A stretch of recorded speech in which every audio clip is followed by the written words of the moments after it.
Hi, this is Trey from NintenDomain Podcast. I'm here again to give you my top 10 games of 2018 this time. So, pretty much every Nintendo fan out there is going to have Smash Brothers on their list somewhere, maybe at the top, maybe at the middle. But once again, like we did last year, I'm going to do a list without Smash Brothers on here. So, yeah, this is my top 10 games of 2018 without Smash Brothers. And let's go! Starting off at number 10, it's a re-release, but it's a really, really good re-release. And that is from Sega Ages, Phantasy Star.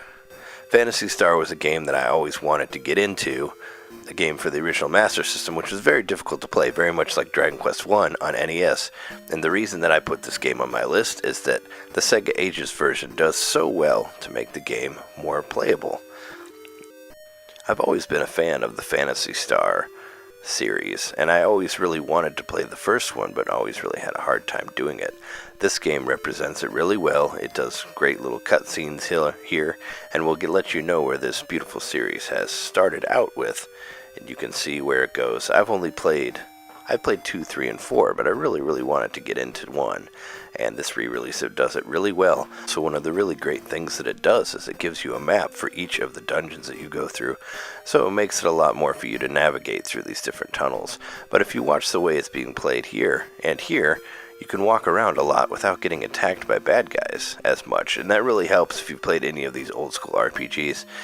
It makes playing the game more manageable and a lot more fun, and it makes this beautiful game a lot more enjoyable. Look at the animations on these bad guys, these monsters. Like, this game came out like around the same time as Final Fantasy I on NES, and it looks so much better. And just traversing through these hallways has made so much more fun with the map. I can't say enough how much fun I've had with this game, and it's really nice to be able to return to any old RPG and have it re-released with stuff in there that would just make it easier to play. More experience and more money gained from each of the monsters that you beat makes it a lot easier for you to collect all the swords and armor and shields and all that to help you progress through the game, and it makes the game a lot better to play. It reminds me a lot of the re-release of Dragon Quest for Game Boy, for the original Game Boy that came out, which basically took down the random encounters and just made it more playable. It definitely makes the game a lot more fun to play, and I'm enjoying it very much, and that's why I have placed it on number 10 of my top 2018 Nintendo Switch games.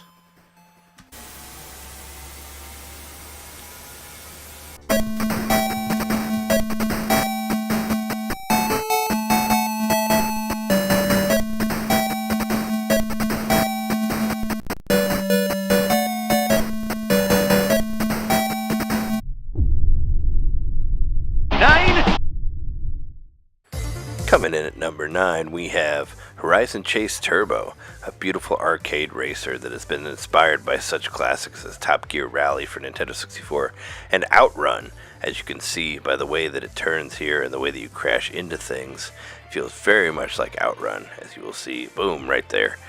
It may feel like Outrun while you're playing it, but it's definitely not like that in the long scope. You'll race through various numbered laps, go across different countries, unlocking countries as you go, and cars, like mini cars to get unlocked. There's even stuff that you have to get first on everything to get towards the end. So there's a lot to do in the end. But yeah, it's based around like 3-lap courses. You're always passing people. You have a gas meter, so you actually have to collect gas as you go. And you can also pick up these blue things here for extra points as you go through. And if you beat the game, you do unlock a Outrun type mode at the very end where you get to choose different pathways. But yeah, it's a ton of fun to play. I've been going back to it. There's a lot of challenge races that you can pick in each set of levels, and there are also specific races that you can beat where you get an upgrade for your car, and it works for all of the cars every time you get that. So you basically go through and you'll race through each of the countries to try to unlock different cars for getting first place, or for just placing above 5th. You can also progress in that way. But there's a lot to do, many different races to play through, and it's a lot of fun. There's different weather conditions to go through, and it's a great game, and that's why it's come in on number 9. 8. That's right, coming in at number 8 is the Nintendo Online Service NES Collection.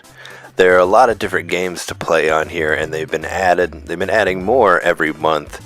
It's been a lot of fun. It's great to have games on there like wrestling and like Mighty Bomb Jack, like games that you would never buy for yourself.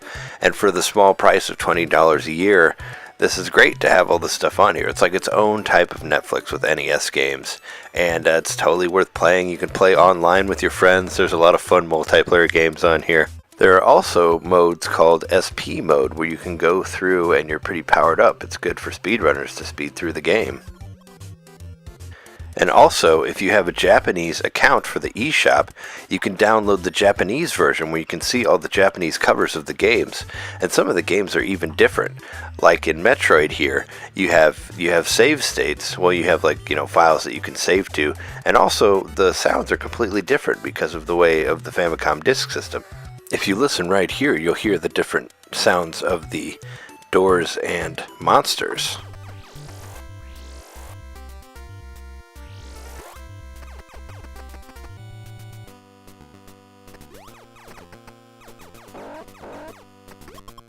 With all these different things to do and all these different games to play, you can see why I placed this at my number 8 for the top 10 of 2018.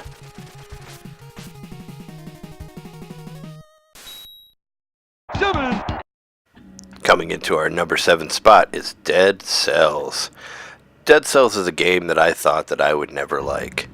Just hearing people talk about its roguelike nature, its Metroidvania. At this point, I had kind of been tired of these type of games. But Dead Cells, as difficult as it is, and how many times you die, there's still some progression in there. In between each set of levels, there's a little area where you can offload your blueprints and cells, which is basically you like gaining experience and leveling up. So each time you play through it, you will get an addition that will help you get farther into it as you try to get through the game. Now, I definitely didn't beat the game, but it was one of those games that was I found very addictive, and you definitely want to go back again and again because each playthrough will be different. And as you beat some of the elites or the bosses, you'll unlock items that will help you progress through the levels quicker, so you can get to later parts sooner than you want to. Or you can still, take your time and explore and find all the cells that you need.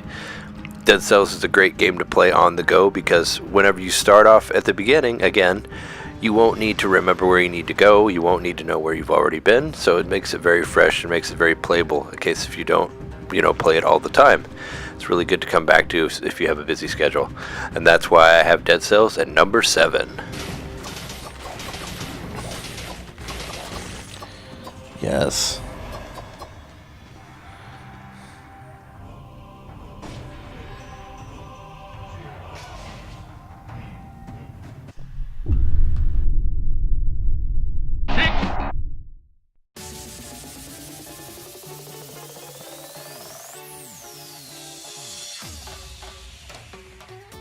In our number 6 spot, we have Super Mario Party coming back again. This time they've gotten rid of all of those stupid car mechanics from the last 2 games. Now it's back to everybody gets to move on their own through the map. We have the regular party modes, there's a partner party, and also now there's 4 players versus the computer, in which 4 players get put in a raft and you get to paddle down a stream trying to get mini games that will add seconds to your timer before you get to the very end. Very much like Outrun. There are a large amount of new mini-games in there that focus on the HD rumble and the motion control. So even though you are forced to use the Joy-Con for the multiplayer, it still really uses all of the assets of the system really, really well. And of course there's still a large amount of really bizarre mini-games in there, like this one where you pet Wiggler until he gets mad and wakes up. Really doesn't make a whole lot of sense. But yeah, playing through the games and playing all the classic style Mario Party stuff is a whole lot of fun.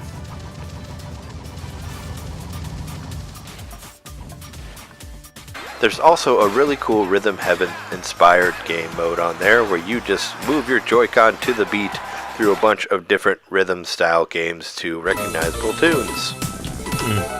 With all the new game modes and all the new mini games on this version of Mario Party, there's a lot to do with your friends, so next time you have a party, bust this game out. And that's why I have it on the list as number 6 for the top list of 2018.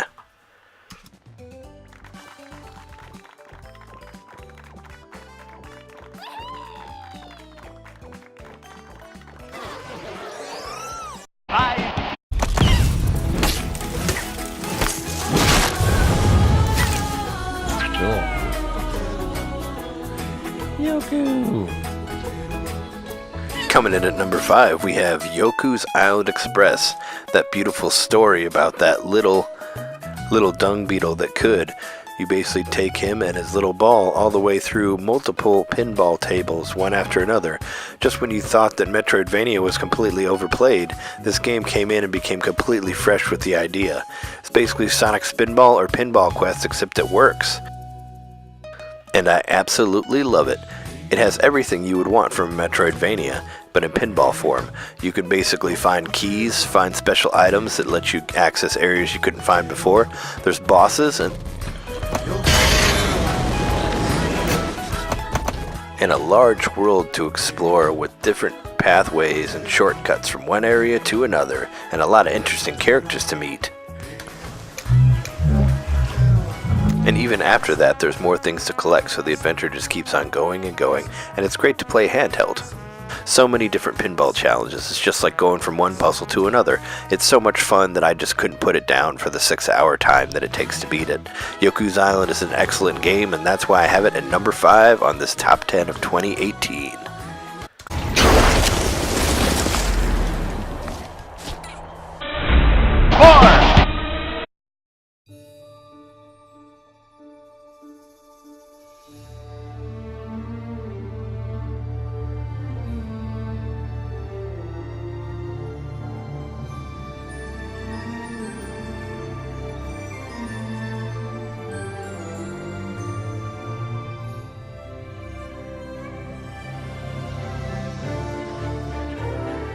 And rolling in at number 4, we have Valkyria Chronicles 4.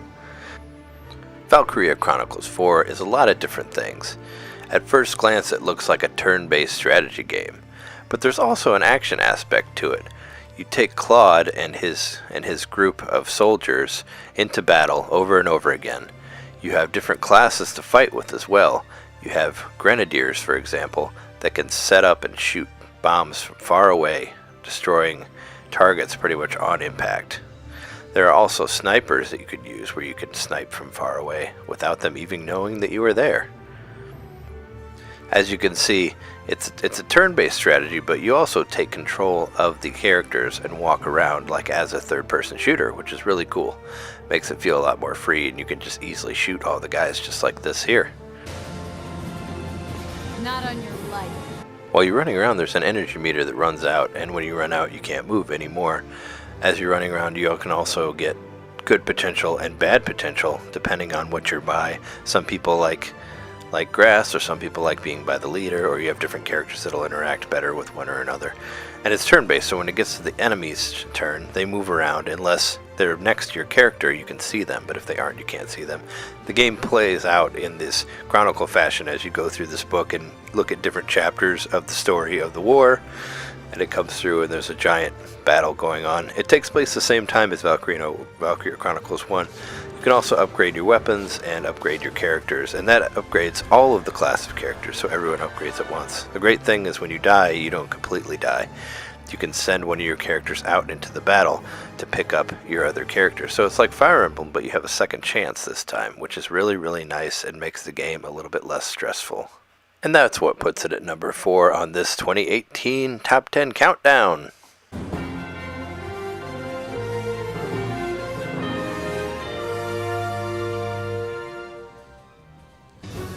Now then, let's have a little fun!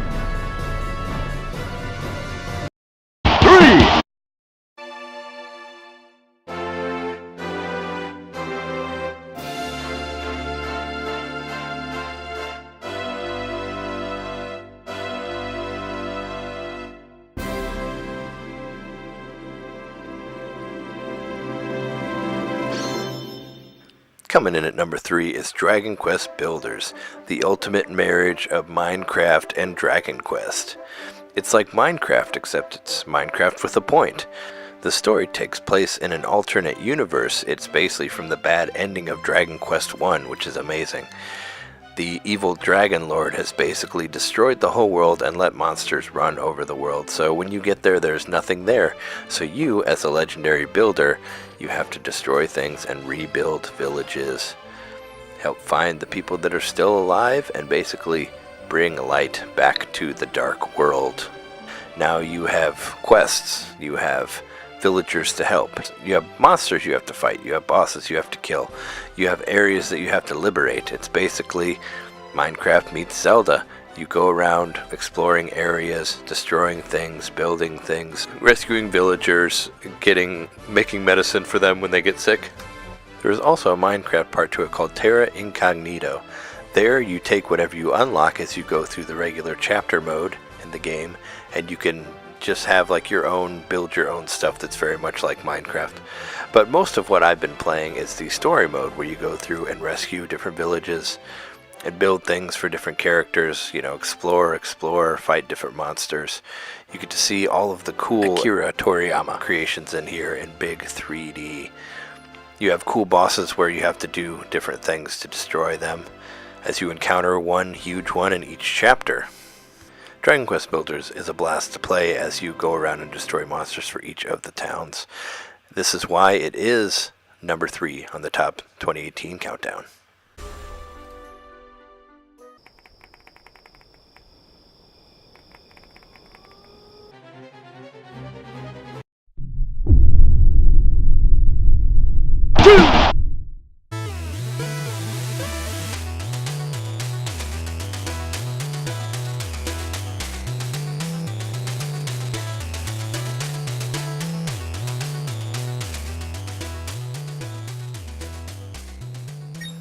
That's right, flying in at number 2 is The Messenger.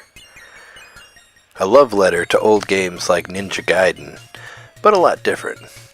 The Messenger basically starts out as an 8-bit game where you are in control of a ninja-like character who is tasked with delivering a message to the top of an ancient mountain.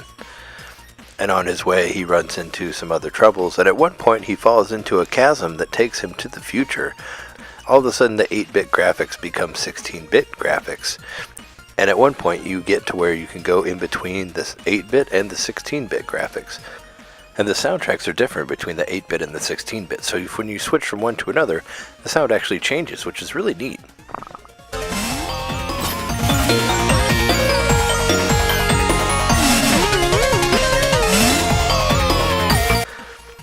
The writing is incredible, all the characters are hilarious, the sprite art is great, the characters really pop. The design of the bosses remind me very much of all the greats from like Shovel Knight.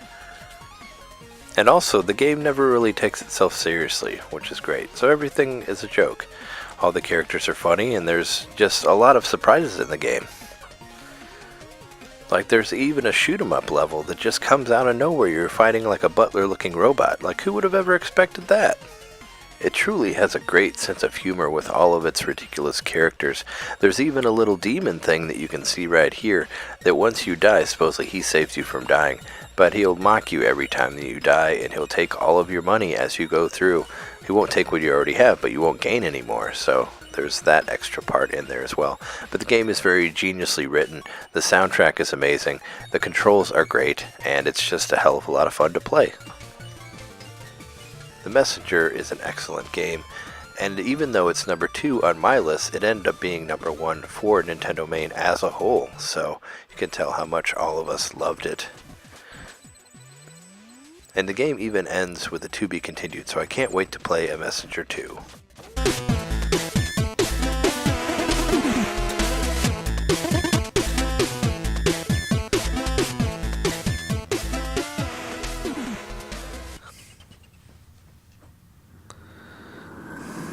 Continued? What?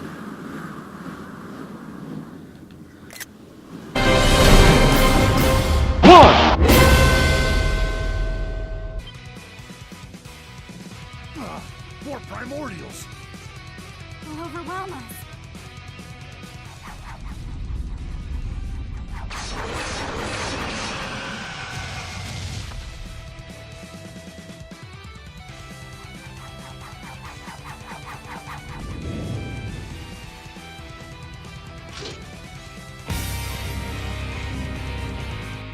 Coming in at number 1, we have YZ8 Lacrimosa of Dana. YZ8 is a great RPG. Starts off with the two main characters, Adol and Dogi. They're stuck on a ship, which they're basically on a ship heading to a different area. In the very beginning, you meet all of the characters that you'll meet later, which is really cool. You'll meet all of the people that you'll meet in the whole game in the very beginning of the game, which is definitely something I've never seen before in any other game. Basically, Adol and Dogi get shipwrecked.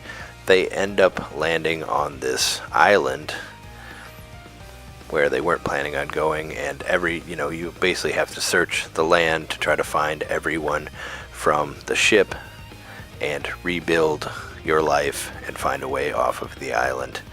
You get introduced to some characters in very interesting ways, and definitely weird types of characters, and you go through the island, and it probably has one of the best map systems that I've ever seen in any game.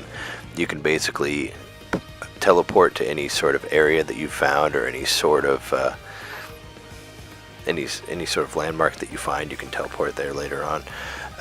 The main story is basically a connection between Adol and Donna. Very much reminds me of the movie Your Name, where they basically go back and forth between bodies in different times. Donna's from the ancient past, and Adol is from the present, and they basically have to stop the Lacrimosa of the island that they are on. What makes this game really unique among other RPGs is there is a trading system that goes on with the people of Castaway Village. That's where you live with all the people that you rescue on the island, but you find things, you trade them. You also look for types of metal to upgrade your weapons, and that's basically how you do it. There's no money whatsoever, you don't buy anything. You just go searching for different things on the island, and I found that very interesting. Now, I don't normally go for action RPGs, but for some reason the battle system in this game just worked really, really well. It was almost kind of like Bayonetta or something like that, where you can just like dodge and get extra time to destroy each of the bad guys. And there are some very epic boss battles that are in here as well. So it's definitely a lot of fun to play, and I never really felt like it was unfair. And you get put with a very interesting cast of characters, and by the end I definitely cared for everyone in the end. And you might lose some on the way. So all in all, the game is a #1 for me. I ended up loving everybody, and I definitely want to go through the game again. And you can do a new game plus at the end, so it's very cool.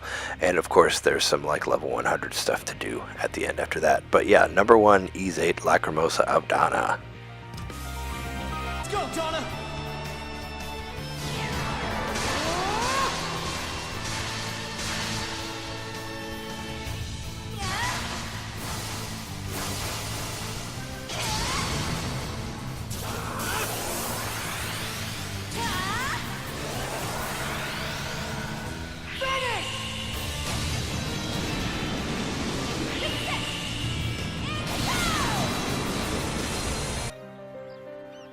Adol has friends. Everyone is happy. I dream of you guys, but dreams must end.